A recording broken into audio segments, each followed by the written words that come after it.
अकोल्याच्या बार्शी टाकळी येथे आज शेतकऱ्यांच्याकडून आंदोलन सुरू केलं आहे। गेल्या 2 दिवसापासून या ठिकाणी आंदोलन आहे।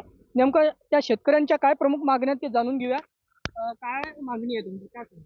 आमची प्रमुख मागणी हे आहे, पहिली मागणी अशी आहे की आम्हाला बोगस बियाणे विक्री केली कृषी कंपन्यांनी, त्या कंपन्याचा तात्काळ त्याच्यावर कारवाई करून आमच्या शेतकऱ्यांना एकरी 50,000 शासनाने मदत करावी। आणि दुसरी असा मुद्दा की मागच्या वर्षी जो 17,500 रुपये हेक्टरी विमा सरकारने जाहीर केला, या तालुक्यात जास्त पाऊस झाला, दुष्काळ पडला, त्यामुळे तो 17,500 एक रुपया या सरकारनं आमच्या खात्यात शेतकऱ्याला टाकला नाही। आणि तिसरी मागणी अशी आहे की ज्या कंपन्यांनी आमच्या तालुक्यातली बोगस बियाणे विक्री केले आहे, त्या अधिकाऱ्यावर त्या कंपन्यावर वाच नाही आहे, त्यामुळे दुकानावर वाच नाही, त्या अधिकाऱ्यावर कारवाई झाली पाहिजे। शेतकऱ्यांना आता 15 जुलै नंतर समजा कृषी विभागाच्याकडून बियाणं मिळणार आहे, तुम्ही काय म्हणाले?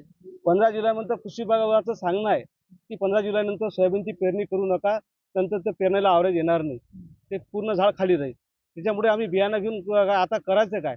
आम्हाला एकरी 50,000 रुपये जर दिले तर आमचं कसं पुढचं हे चालेल शेतकऱ्याचं, नाही तर आत्महत्या करण्याची पाळी आहे शेतकऱ्याला। तुमचं नाव काय? किरण ठाकरे। दरम्यान बार्शी टाकळी तालुक्यातील बैरखेड येथील शेतकरी किरण ठाकरे यांनी शेतकरी एल्गार या ठिकाणी पुकारला आणि बार्शी टाकळी तालुक्यातील सर्व शेतकरी या ठिकाणी आहेत। सोबतच या ठिकाणी काँग्रेसचे जिल्हा अध्यक्ष प्रकाशजी तायडे सर आहेत। तुम्ही काय सांगाल? बार्शी टाकळीच नाही, बाळापूर, पातूर, अकोट सगळ्याच ठिकाणी बोगस बियाण्याचा सुळसुळाट या सत्ताधाऱ्याच्या काळात आहे। म्हणजे बियाण्यावर कंट्रोल ठेवायचा नाही, सीड सर्टिफिकेट जो करतो ऑफिसर त्याच्यावर कुठली कारवाई नाही, परत यांना सांगायचं की आम्ही तुम्हाला परत बियाणे देतो। आता परत बियाणे देतो तर परत पाऊस कुठून आणणार?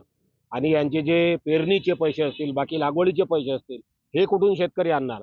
तातडीची बैठक सत्ताधाऱ्यांनी घेतली, पण अजून कुठलाही लाभ या बोगस बियाणे धारक जे काही शेतकरी आहेत आमचे बिचारे, त्यांना कुठलाही लाभ मिळाला नाही। काँग्रेस पक्ष यांच्या पाठीशी आहे आणि संपूर्ण मागणी सरकारपर्यंत नेण्याचं काम काँग्रेस पक्ष करेल। दरम्यान शेतकरी एकीकडे मेटाकुटीस आला आहे, त्यामुळे शासन स्तरावरून यांना 50,000 रुपये एकरी मदत द्यावी अशी आता यांच्याकडून मागणी केली जाते। दरम्यान यांनी केलेली मागणी आता खरंच सरकार पूर्ण करणार का, हे सुद्धा पाहणे महत्त्वाचे ठरणार आहे। योगेश शिरसाट, NDTV मराठी, अकोला।